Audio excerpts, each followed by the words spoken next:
So we've been slowly weaning Poppy off of Dolly. She's been drinking milk from her for, it's about 1 year and 7 months. So definitely time to wean her off. Usually by 1 year you want to do it, but we like the option to have her drinking the milk on the off days so that we could milk every other day. And that gave us a lot of flexibility so we didn't have to milk every day. But made it a little tricky where we had to move Dolly back and forth between these 2 yards. And so now we're gonna move every cow over here, including Dolly for today. Have them together one last time, and then this evening, I'll move Dolly back over to this side. So in the morning, we can come bring the trailer back, and then we can take her down to Texas. We can take her down to Randy's place in Texas to get her bred. So what started out as a really tough couple of years, one of us learning and then us getting Dolly trained up the way we wanted to move her around, the way we wanted to milk her, because she was a milk cow, but I think they milked her a little bit, but she really wasn't used to us milking her. She has done so well. The last 2 years since we used the different harnesses and things on her, it just doesn't kick anymore, and it's been fantastic. So the plan is we'll take Dolly down to Texas, come get her in a month or 2 when she's bred, bring her back. We'll keep her separate from Poppy during that time, but she should be all dried off. And then Poppy and Maisie we can take down to get bred in the fall. And then that way we'll have 3 cows bred, keep some for milk cows, keep some calves for future milk cows, and then maybe even sell a milk cow or 2. So tomorrow's gonna be an early morning. We're gonna get up about 5. Try to be on the road about 6. Gonna have a fun little trip to Texas. So who is this Randy guy we're talking about? And why are we about to drive 15 hours to have him breed our cow? Well, about 3 to 4 years ago, we were trying to get Dolly and her first calf, Maisie, bred via AI, or artificial insemination, but it wasn't working.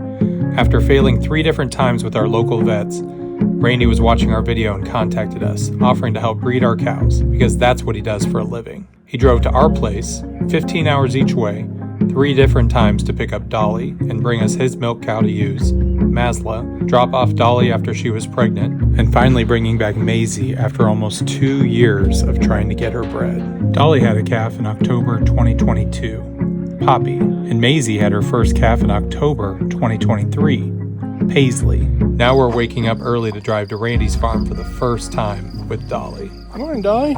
Time to go get you bred. Let's get you inside here and then we'll get you loaded. She is so good. All right, now we just go get the truck and we'll back up the trailer. So it's about 5 a.m., about 5:20 now. We got Dolly inside. We've got around a 12.5-hour drive. Probably about 14 hours with stops. So that's why we're trying to leave so early. So get Dolly loaded up and then hopefully Eli's starting to wake up here at 5:30 and then we'll take off. We were gonna take Uriah, but he's a little under the weather and we won't take him. What do you guys think, guys? What do you think?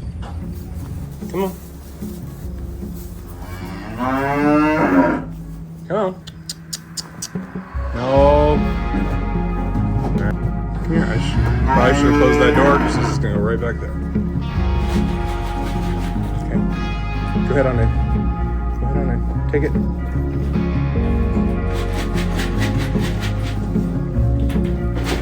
Good. Ooh, that's not good. Simple enough? Yeah, come on, babe. All right. Well, here we go. Now the rain is starting, so we got this done just in time. Whew. So there's Dolly in the camera, so we can watch her on the trip. All right, Becky. We'll see you when we get back. All right, have a good trip. All right. You ready to go, bud? Yep. All right, let's do it.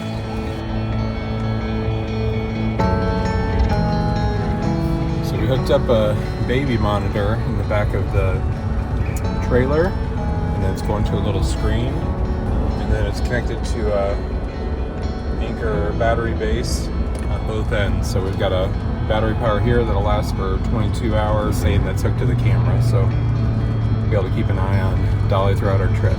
So it'll be dad and son for a couple days. Yep. You ready for this? Yes. We're gonna have some fun? All right, let's do it.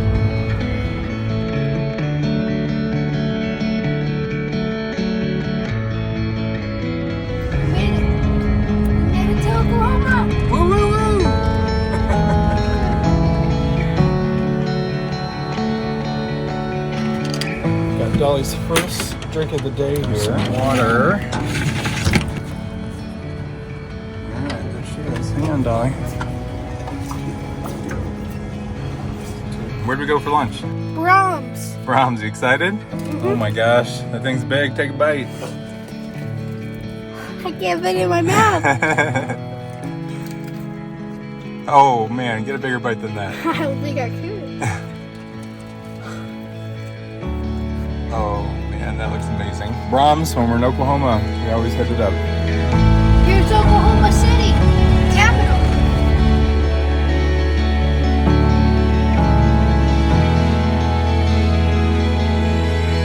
We're in Texas. Come on, do better than that. We're in Texas. Yeah! And we're over halfway. We got half our trip in Texas. Camera got so hot, it's 92 degrees here in Texas. And so the camera was 97 degrees, so we gotta power it off for a little bit.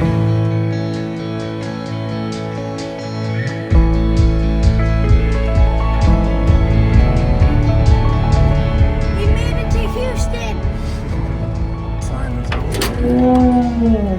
At about 10 p.m., we made it to Randy's farm, and we were finally able to let Dolly out.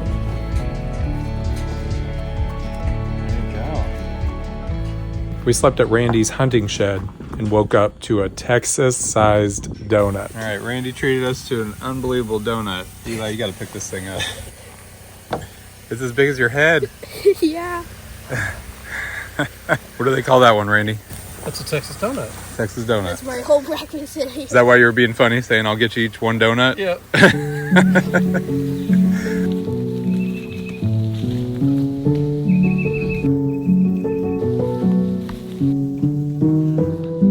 Hey, Dolly.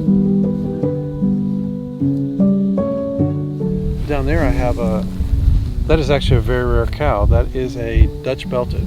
The Oreo? Mm-hmm. It's not really an Oreo, it's a Dutch belted. It's completely different. It's actually a milk cow. They were imported by Barnum and Bailey. Wow. What's so rare about it? There's not very many. Okay. So they're rare. There's just not very many here. Not full blood. Imported like this. from where? Belgium. Belgium. So we made it to Randy's. We made it about like 9:30 last night. Left at 6 a.m. Hit a lot of traffic in Dallas-Fort Worth. And so we got Dolly here out in the pasture, looking much better. Last night she was pretty stressed to come off the trailer. And Mazla here. Mazla was at our farm for I think about a year with a calf wild. And now she's about to have another calf. And Randy said when she has a calf, she might be able to come back with us when we have Dolly pregnant. So we can have a milk cow for a little while till we come back later in the year with Poppy and Maisie. And now we have Dolly back about a year and 7 months after having Poppy. So what's the plan to get her bred here? I think the best thing to do for Dolly is to give her a little bit of a break. Let her cycle through once, dry up a little bit on her udder. First time she cycles, I probably won't even try to breed her. I'll just leave her alone. And then we'll try to start breeding her on the next cycle. See what she does. She's actually pretty easy to breed, so I don't think we'll have a problem. We'll leave her in with Mazla. She's about to have her calf. It'd be like a spa.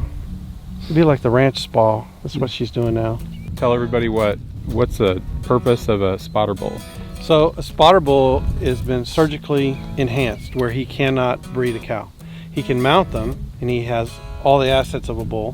What he'll do is he will, when the cow starts coming in the heat, he'll find that cow and he'll start mounting her like he's trying to breed her. But he can't, so it gives me an idea of when that cow is going to be ready to breed. So that's their whole purpose, is to give me an idea of when the cow's ready. That's all they do. And they eat a lot.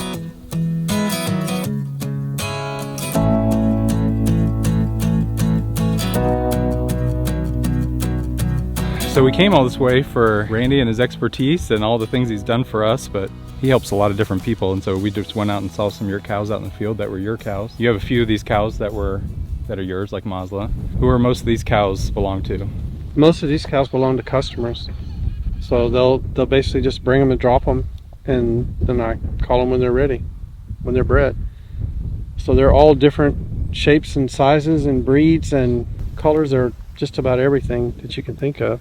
Everything from miniatures to Watusi and everything in between, Brahmas and Maine, Limmies, Limflexes, just all different breeds.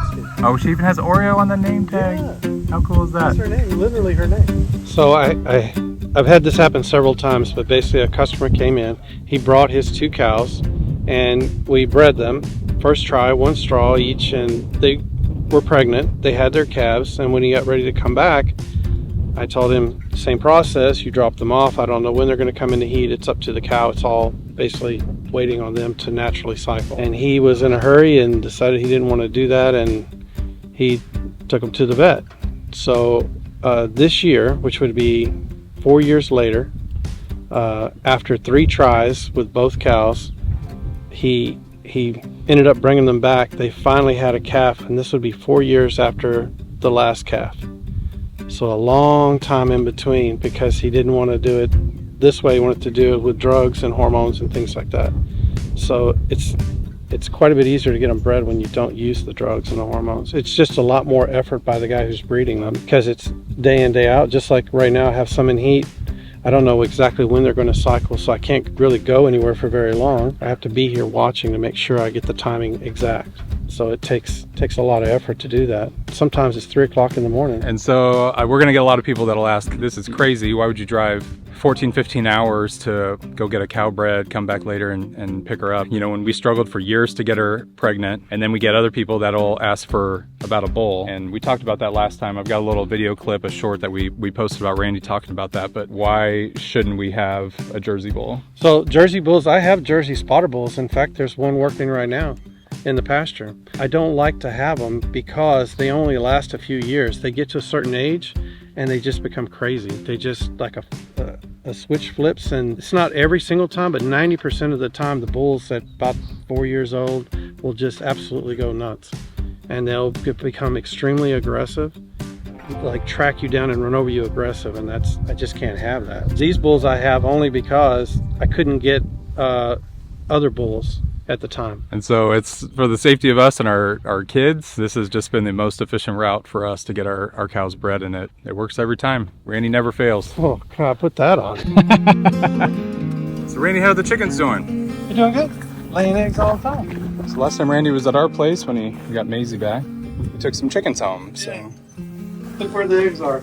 eggs anywhere but the nesting box. Holy moly, that's a lot under the... Are you collecting these eggs every day? Every other day. You got the nest liners. I like those. Yeah, they don't work. I think the boxes might just be a little too small for them. I'd make it like 6 inches taller. The size back is good. I have a couple boxes in our Bantam flock, and I have a shorter one. They never go in. Ooh, that's a pretty one there. Look at that. Nest box work perfectly. There you go. Now that is one big rooster. You always said you like the Jersey Giants. That's T-Rex. T-Rex 2. Cream Lake bars. There's that Rhode Island Red. Oh, that Rhode Island Red was good. I need to get another one of those Americanas that are modeled like that. I love that color. I gave you my best birds, Randy. You're supposed to. If anyone has some Splash Americana or modeled, I need to find some more, because that one looks really cool. So there's a Jersey calf over here. He's got an awesome white spot on the head. Look at the mom.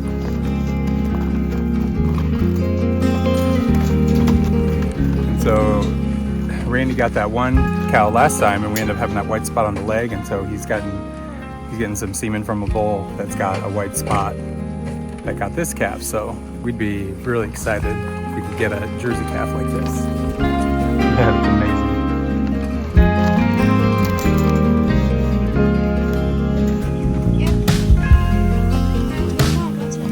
Well, we had kind of a long, stressful day yesterday, and I'm really glad that Dolly made it here all right, and she's fitting right in with all these cows. This is Pete.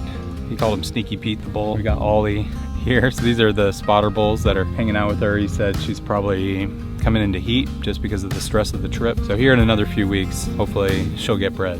We got Dolly in 2020, right when the pandemic started. We got her in like March of 2020, and then in May she had Maisie. That's why we call her Maisie. It took us a couple years to try to get her bred, and Randy was the only way that it would work for us. So we'll see you later, Dolly. Well, we'll come down here in a few more months to pick her up and bring back Mazla and her calf. Sounds like we might be able to get her as a milk cow for a little bit till Dolly has her calf in 10 months. Oh, we got wild pigs. And just as we were getting ready to leave, we finally saw some wild pigs on Randy's property that he had been telling us all about. Just 20.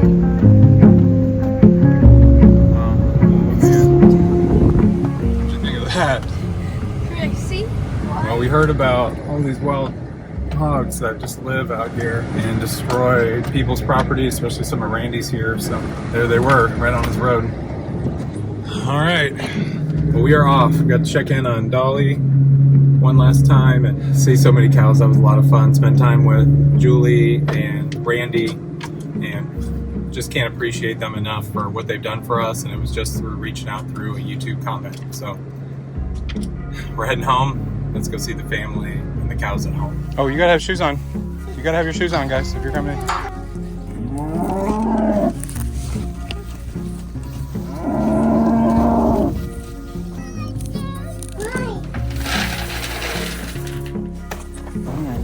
There's Maisie, there's Paisley. So we are back home after our long drive the last couple days. We got some good advice from Randy. One here, we're not sure how much milk Paisley's getting from Maisie. Maisie just never had much milk, so we're gonna make sure we're getting her enough feed. It looks like she's good size though, so I think we're doing all right with her. And then we separated out Poppy over here. We waited pretty long to dry off Dolly, and so now she's gonna be going without milk, but she's obviously plenty old enough. So you might have heard me talk down there in Texas, but the plan is Maisie, who had Paisley. Maisie is our rainwater. We're right there. Kind of neat. And Poppy, we can take them down this fall to be bred, and then that way we'll be on a 6-month cycle where Dolly can give birth in 9-10 months from now, and then those two can give birth 6 months from then, and then we'll get them a few months later, and then we can actually take Paisley down. She'll be like 1.5 years then, and then she'll be over 2 years old when she gives birth.